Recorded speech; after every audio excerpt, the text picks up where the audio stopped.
Thank you very much, Andrew. And for those of you, talk about our work in SignHealth in a moment, but for those of you intrigued, yes, I am deaf and I am using technology reasonably well to access this information. And I want to start really with just for those of you that have shared and have been in the governance part of the event today with Kieran. And he talked about, which was excellent by the way, and he talked about the uncomfortable and he talked about the elephants in the room. I think that's where I'll start, because all of us know that diversity on boards and diversity generally is something we all want to do and we all want to get better at. And I'm here to say, of course that's the case, but it's not a nice to do, it's absolutely essential. And it's essential for your businesses and it's essential for you in the sector to really drive this, to drive it forward. And we're here today in Cambridge, and it's a gorgeous venue, and I'm really delighted to be able to be here to speak. But it was only a couple of years ago that the inquiry into the Russell Group applications showed very distinct and different results from applicants who are black and minority ethnic community getting access and getting places in Russell Group universities, this one included. And we must remember that if we're to be really realistic about, yes, we all know that diversity is a massive issue, but it sometimes goes in the hard to do box and it sometimes becomes the elephant in the room that we're not tackling. Okay. So my first thing I want to say is a little bit about SignHealth. SignHealth, you'll have heard, tackles issues and access to health services for deaf people, predominantly for British Sign Language users. We've been around since 1986. I've not been chair that long. I've been chair for a couple of years now. And for those of you, the geeky people that like the figures, there's around 11 million deaf people, about 16% of the population in the UK. About 15,000 of those, so that's 0.2%, are British Sign Language users. And we could talk all day about why and how many people use British Sign Language, but that in itself is one of the barriers and one of the systemic issues that challenge the provision of services for deaf people. SignHealth, our three current programmes and areas of activity are Healthy Minds, that's access to first language counselling. That would make sense to lots of people, but many people don't realise that you can't access counselling in first language if you're a British Sign Language user. We have a service called Deaf Hope, which is predominantly supporting deaf people's experience of domestic violence. And we provide supported housing for deaf people for whom they have significant and long-term enduring mental ill health. So here's my first slide. I talk about structural inequality, and the image that I like to use, what I think really resonates with people, is that some of us are constantly running up the down escalator whilst others glide past us on the up escalator. And that's exhausting and it's tiresome and it affects all areas of our lives. Of course, we've all got agency and we can and will change things for the better, but we don't all have the same starting point, and we need to remember that. As at SignHealth, we are user-led to ensure that we have meet the best needs of our service users, and that didn't happen overnight, it didn't happen by chance. It's something that we've worked at and that we've driven because we know it'll make us a better organisation. We also, of course, do outreach and advocacy, and we campaign, and I'll give you a recent example. We mentioned earlier, I think we've mentioned a few times, the coronavirus. But the information from Public Health England and from Department of Health and Social Care wasn't there in first language for British Sign Language users, wasn't there in time. I know I've worked in the civil service a long time in my day job, and the civil service can be prone to red tape and delay in getting information out and in the right formats. But in the end, at SignHealth, and my chief exec's here, we produced it. We simply produced it in British Sign Language because we knew how important it was. We knew how important it was to our service users, but also to the public in general. Often we end up as a charity having to spend our own resources ensuring that our service users have the correct information. Of course, we will continue to negotiate with the Department of Health and Public Health England to rectify that. So why SignHealth? As Andrew mentioned before, we won the Charity Good Governance Award for Board Diversity and Inclusivity, and actually that was a bit of a surprise to me because all of the boards that I've worked on, and of course diversity has been my bread and butter work for most of my career, but it's an obvious thing to me that without a diverse board you're not going to be as successful as you would be with a diverse board. SignHealth employs more deaf people, that is British Sign Language users, than any other organisation in the country. Our board is deaf-led and we have a healthy balance of people from all walks of life. Why wouldn't we? But we do practice what we preach, and that's really important. If you're not familiar with or you're not close to deaf people in particular, you might consider deafness in passing on the rare occasion that deaf people get in our media and our TV screens and so on and so forth, or your friend's baby has been born and getting a hearing test, or you might find yourself ill-equipped to serve a deaf customer. You'll recognise some of the barriers that deaf people might face. But for deaf people, whether you're born deaf, whether you've become deaf at an early age, whether you've got acquired deafness as you get older, often it's a lifetime of structural inequality.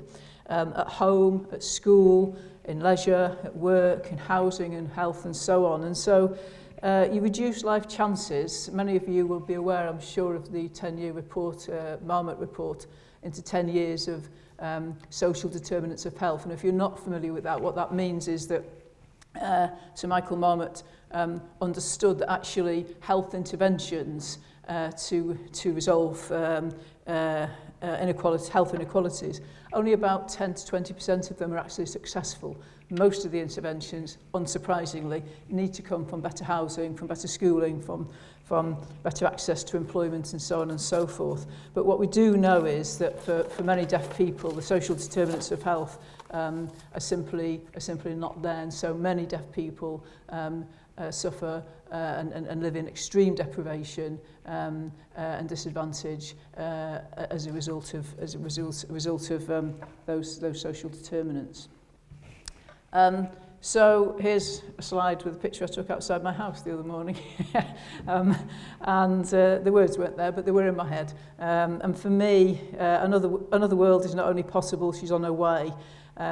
On a quiet day, I can hear her breathing, Aaron Dutteroy, is a really important thing for me, because as I sit on boards, and as we heard some of us in the earlier presentation about board membership, actually you have to have the drive and the commitment and the passion to make this real, to make this work, and that's really important.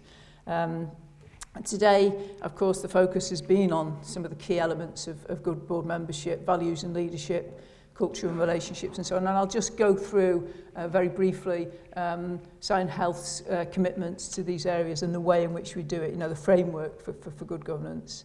And I also want to say, the sleeping prejudice of assumptions. We all want to be diverse and we all want to improve diversity, but it takes hard work and it takes effort and it takes commitment and it takes action. And those are the steps that we've taken, and those are the steps that we only know are successful. You can't sit still and expect diversity to just happen.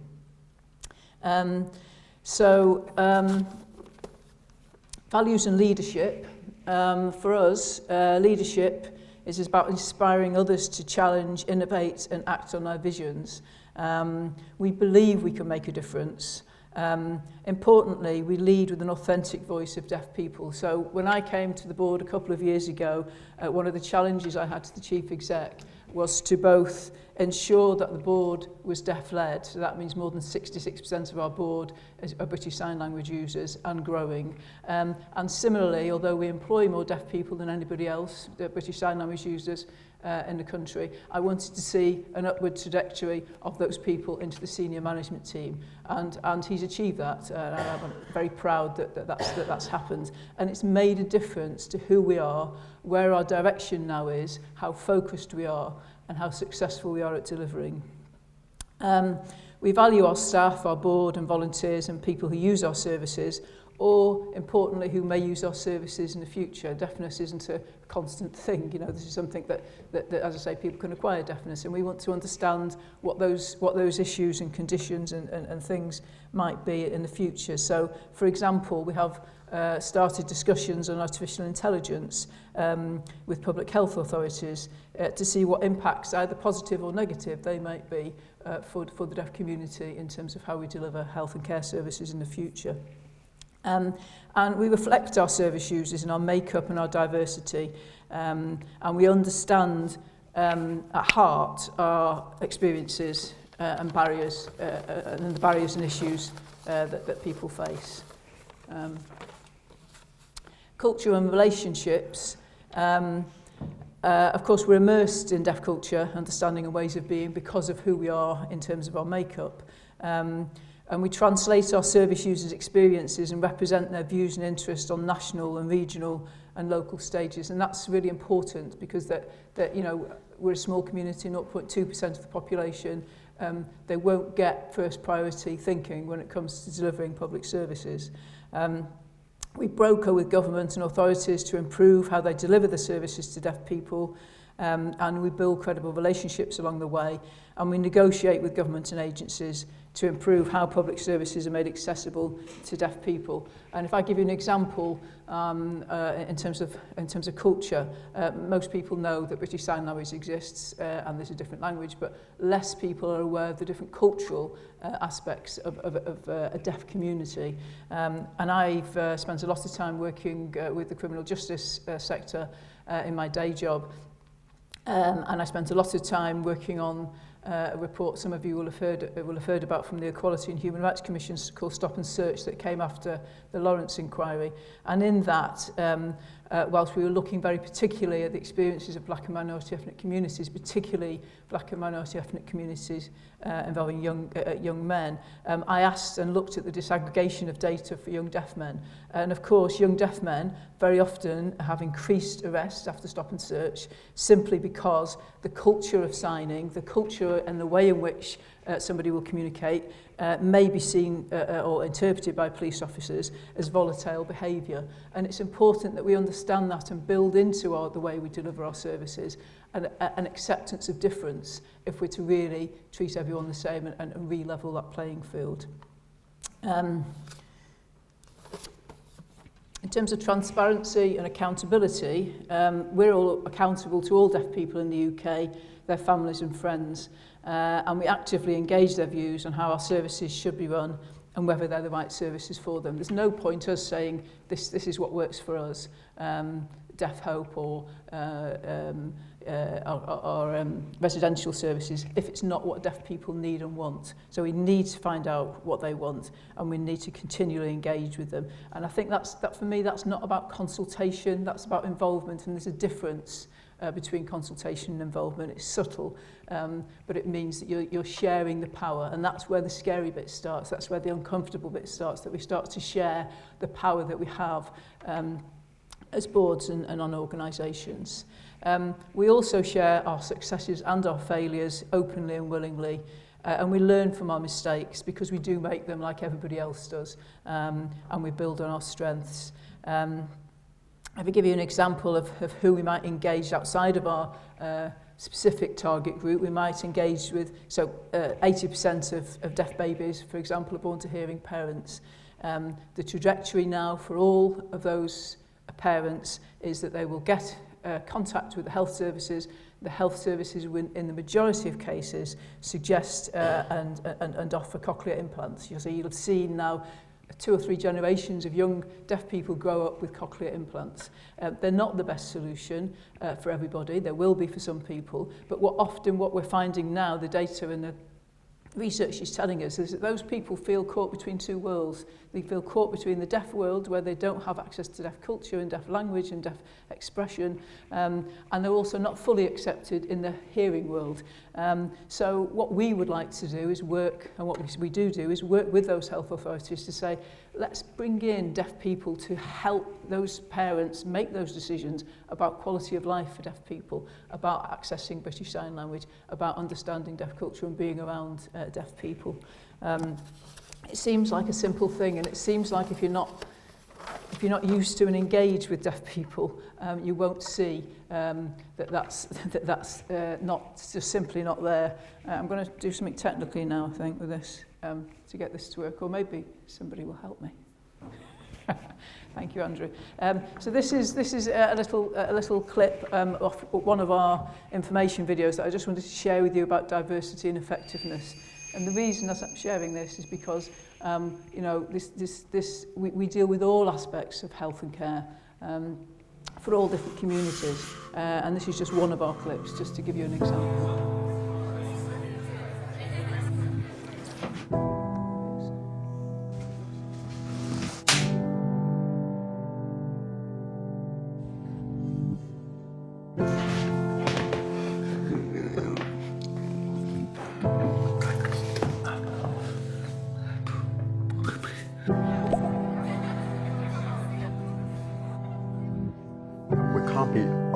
Doing stuff. It's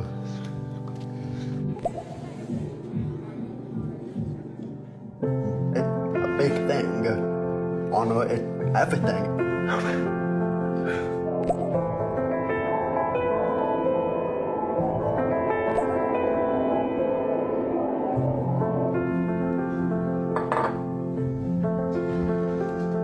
What is this?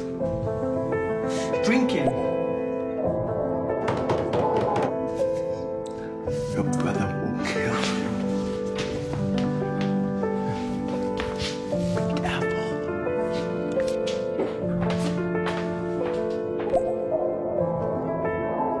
And what is this boy doing to you, hey? It's disgusting! Disgusting! Yeah? I'm gonna teach you a lesson! Yeah? You've dishonored our family!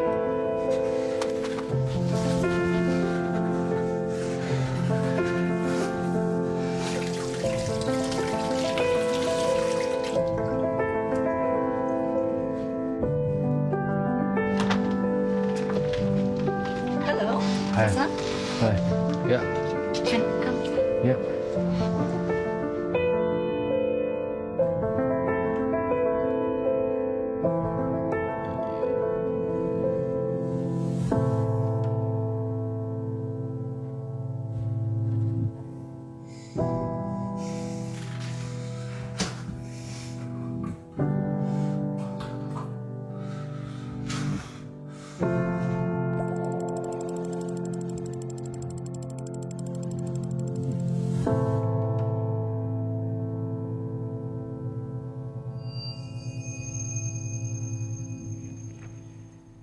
Okay, so that was a welcome to my world without any sound for you. So, no, in reality, so I talked earlier about us being a group of diverse board and staff, and to be honest, we wouldn't have made that video in the way that we did if we hadn't have had the diversity amongst our staff and board. We would have made the very stereotypical video, perhaps, about honour-based violence in a Pakistani or an Arabic community and the experience of women in that community. But actually, our stakeholders told us about the issues particular to lesbian and gay men, about the issues particular to other communities, and we in the round gathered that information and evidence together and brought out something which was meaningful to that community. And it means just as much to the women who experienced honour-based violence, and actually is supportive to those women to know that there are other people going through that kind of experience. But, you know, the intersectional aspects of all of us, none of us are one-dimensional.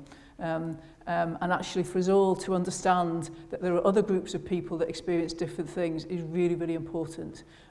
So that's amongst many of the videos that we have to help support the community to understand the sorts of information that's there from our public health authorities for everyone else. Risk and opportunity, we keep appraised of government policy and practice, and we use foresight and vision to provide creative solutions to what are often very complex problems. Communication barriers and overcoming them are often quite challenging for public authorities. They're not insurmountable. And we draw from some of the most diverse and advanced knowledge and experience in the world to understand risk and prepare for opportunity. And when I say that, we really do have world-class health, social care, academic, finance, equality, charity and public sector leaders on our board, and we will continue to drive those skill sets and challenge which are necessary for our organisation. I'll finish on a couple of things. Top tips on board diversity. Step up and step back. Talk openly and honestly as a team about difference and get some help from an independent facilitator. If you really want to drive diversity and you've got resistance to it, bring in some other people, bring in some independents if that helps. Use the Charity Governance Code. There's lots of really good support there. Plan to overhaul your board membership and be ambitious. Be creative. Other people can be in the room. Work with an agency or get help to recruit outside of your existing networks if that helps. Look at the tools available in the sector, there's loads out there, and ask your staff, volunteers or other stakeholders what they think. And for me, the final thing, and this is one of James's slides, but step off the cliff and try harder. Bias is bad for business. There is no doubt. There is absolutely tons of evidence now to show that it's bad for business. Don't just think about your corporate social responsibility. Think about your business. Think about your service. The economic case is now overwhelming for diversity. And that often is the trigger that will help bridge that risk gap that many board members don't want to take. I see a lot of goodwill and good gestures, but less drive coming through when changes start to feel uncomfortable. So I'll finish on a couple of examples. This is one often overlooked. We often think of board diversity in terms of gender and ethnicity, but very often don't consider other areas of diversity: religion and belief, disability, sexual orientation, transgender status, age, etc. They're all equally important. This is a really good toolkit for including more disabled people on your board and lived experience of disability. Of course, I will talk about ethnicity because there's such a profound disparity on third sector boards. Charity boards are less diverse than the UK's biggest companies. Charities are around 6.6%. FTSE 100 industry companies are around 8.3% of BAME membership. Okay, some people say to me, well, you live in Manchester, there's 40% of black and minority ethnic communities of working age population living there. We haven't got that here, but you still have a UK average of around 20% and increasing. And, you know, 6 and 3 and 2% just isn't enough to make your board as effective as it could be. And I'm quoting here a colleague of mine. We sit in an advisory board together, Ruth Ibeg-Buna, and she says, I have so many examples to share, some still too painful or rage-inducing to type. Look at who has the real power in your charity and what level of diversity is round your trustee table. And also so many liberal white people in the charity sector who would be horrified to think about themselves as part of the problem. Attending demos and tweeting outrage is irrelevant if you're contributing to the problem. If most people look and sound like you, could you be the problem? And My advice to you is the power is in your hands as it is in mine and everybody else's. We can make the change if we're committed enough to do it. The benefits are so obvious. So that's I'd recommend having a look at that Twitter account. There's some really powerful and good stuff on there. Young trustees is an area that we've started to look into. We've done a review and identified a particular gap for us. That's Young Trustees Movement is a really great opportunity to look at as well. But for us, we're really targeting now young black and minority ethnic community, deaf people. We've got an underrepresentation in that area, so we're actively seeking, and I use the term actively because that's what we need to be. We can't be passive in this. And so we've set up a very good scheme. It's a trustee shadow scheme where we are inviting young BAME deaf people to join us, to attend our board meetings, to meet with myself and my chief exec, to buddy up with an existing trustee. So it creates a clear pathway for those people at the end of the scheme to join us or other boards. And that's really important as well, because whilst you have a lot of deaf people will come and join deaf boards, and also you'll have a lot of black people come and join boards of black organisations, we want to see the diversity across the piece. And if we can support those young deaf people to join boards, all the better. And finally, I think I've stopped with another little video clip that might need doing something with. Could we? Do we have any opportunity to make that play? If we don't, all it is actually is it doesn't even need the video. All it is actually is comparing. So this is I went to Barcelona last year and saw the fabulous human pyramids there. Some of you may have seen them yourselves. And really, for me, the Simon Sinek quote of genius is in the idea, impact, however, comes from action. The hard work that goes into something, a vision that you might have of doing that. If the video clip played, you'd see the concentration on those young people's faces. And I happened to be stood in that crowd next to the grandmother of the young woman who's right on the top there. And she was so proud, and I ended up having a conversation with her about how much work and effort she put into that, along with everybody else, and what a team effort it was. And that for me kind of just was really, as I was finishing this presentation in my mind, my final thought on that, that it takes commitment, it takes hard work, and it takes active drive, but the results can be spectacular. Thank you.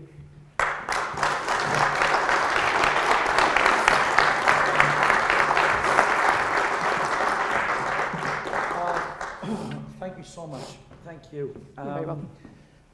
I didn't know that was a video, so I'm so no, don't worry. It's only a little bit of Catalan music and everyone climbing to the top. Right. All right, we're clearly having huge problems with hand mics, so if we have some questions, we're just going to do without. Do we have some questions? And I'm hugely impressed with the work that you've done at SignHealth. Obviously, since we were connected, I've done quite a bit of research into what you're doing, and it is quite profound, the impact that you're having. And to translate that into board level is significant. And I can understand why I see why you won the award, but actually for us to be able to take that exemplar of innovative practice and translate that in other organisations will be a significant achievement. Yeah. So do we have questions for Jackie? Yes.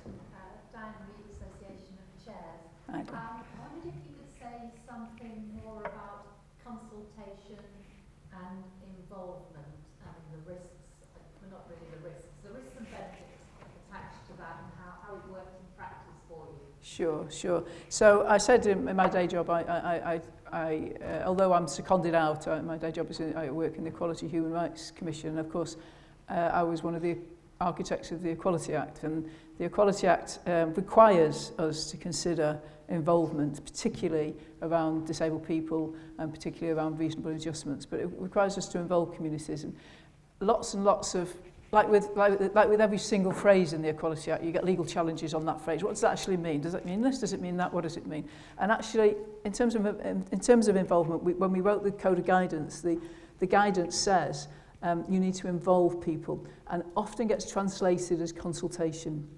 And loads of us, I think, that could put their hands up and say they haven't heard of or got involved in consultation on anything they've done in their career.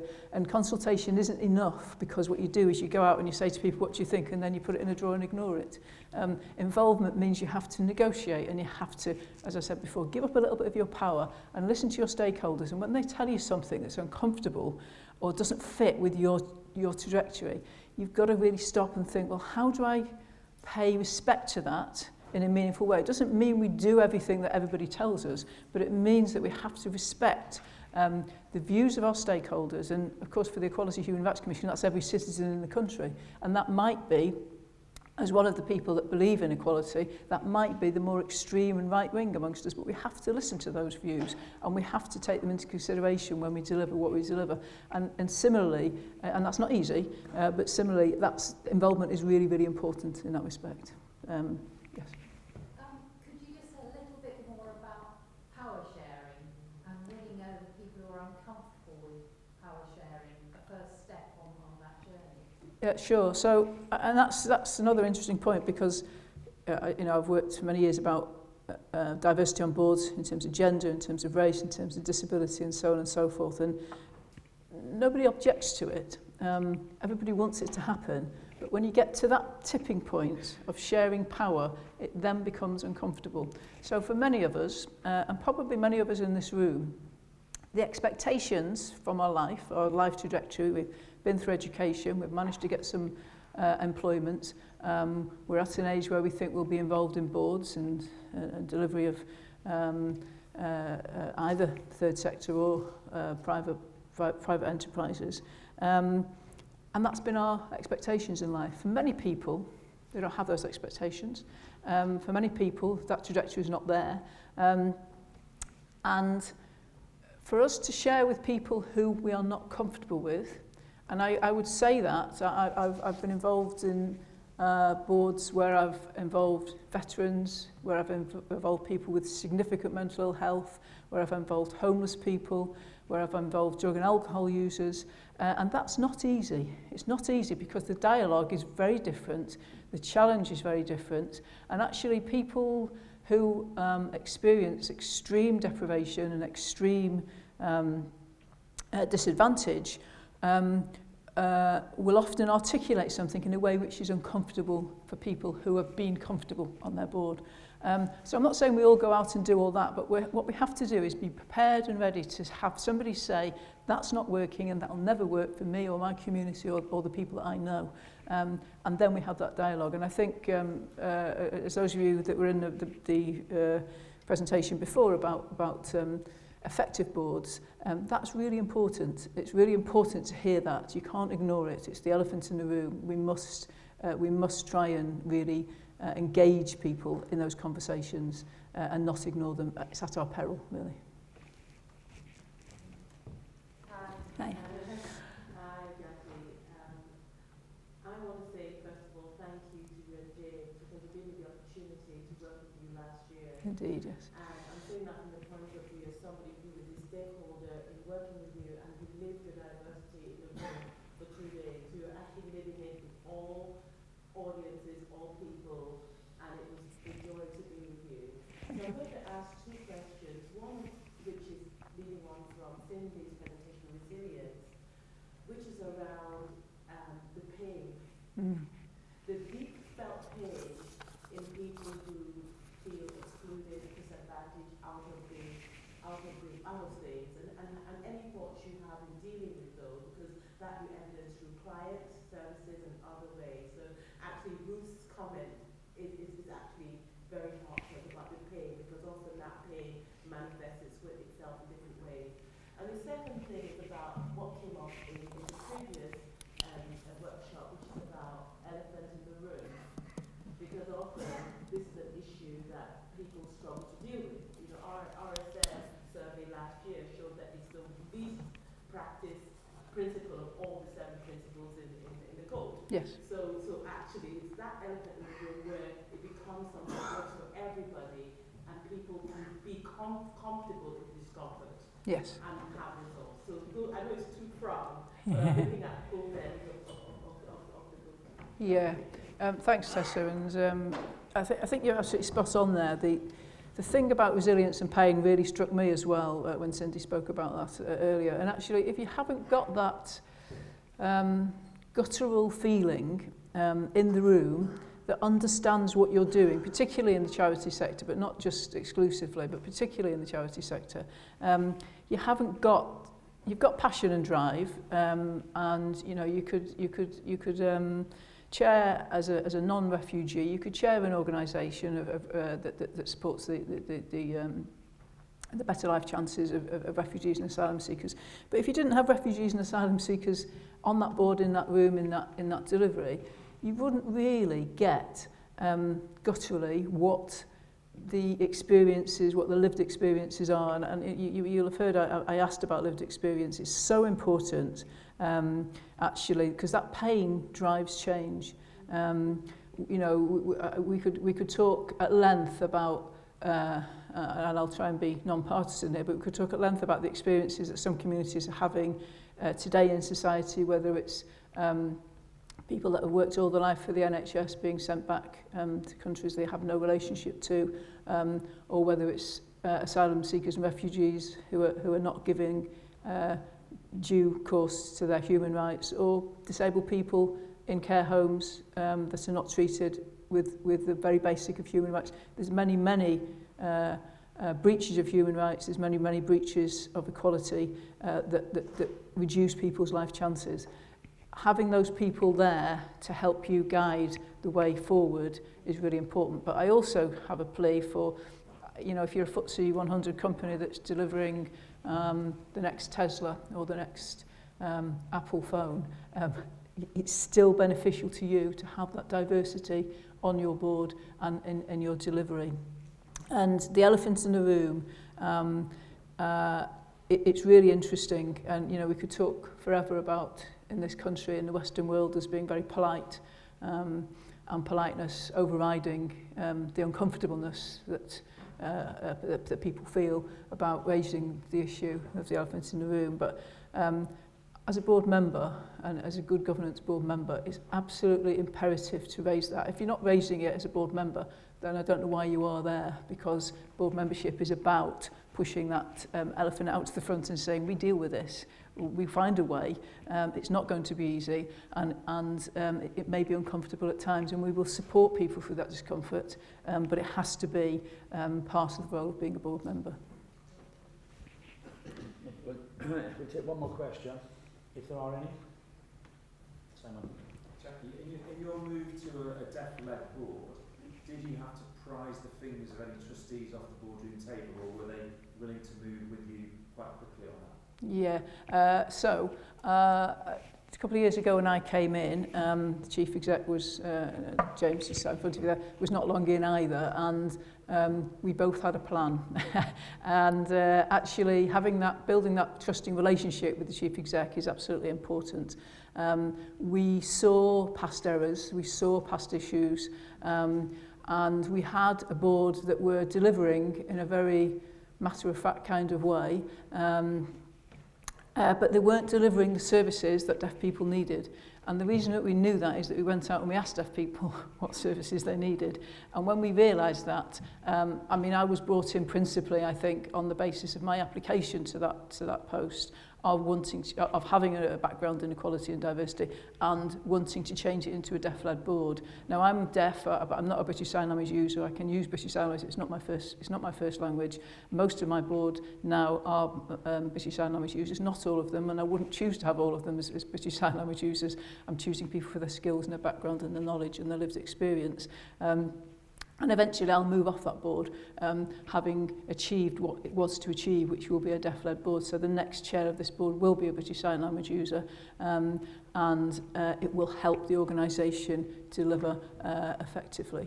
There were some board members who were uncomfortable about it previously, and I think actually having very honest and open conversations with them as a new chair was really important.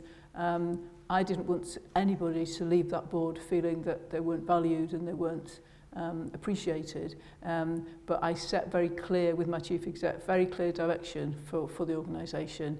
And mostly, I would say it was a case of people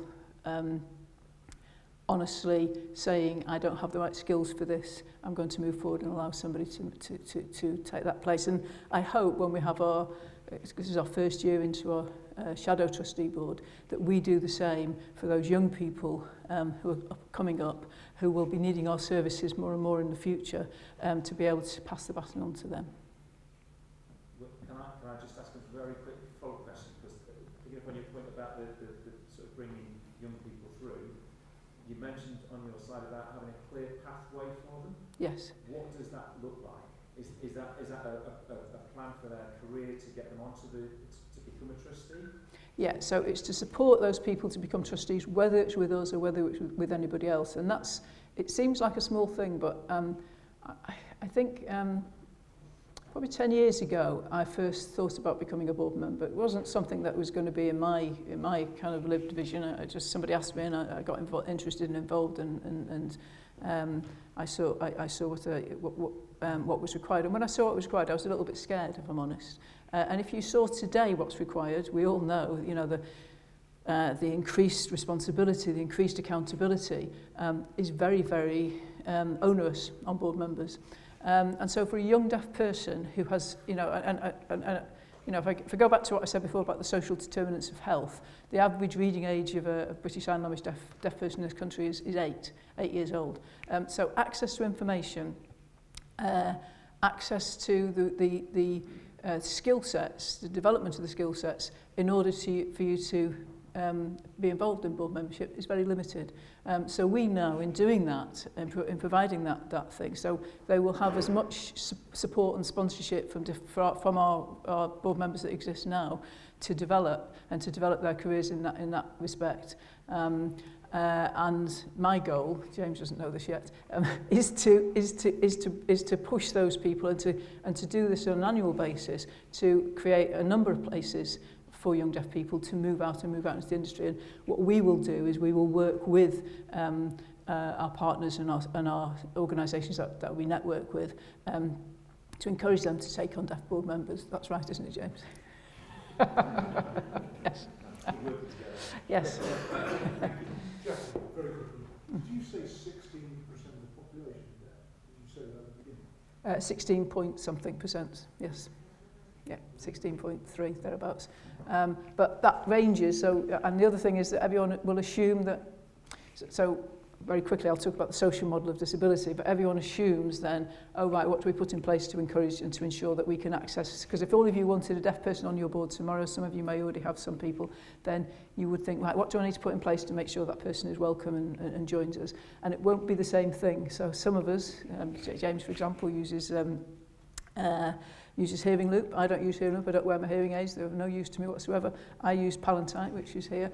Somebody else might use a British Sign Language user. So negotiating and discussion with the person means that you understand what the barriers are for that person and you put that in place. It won't be the same for everyone. Thank you very much. I would like to just...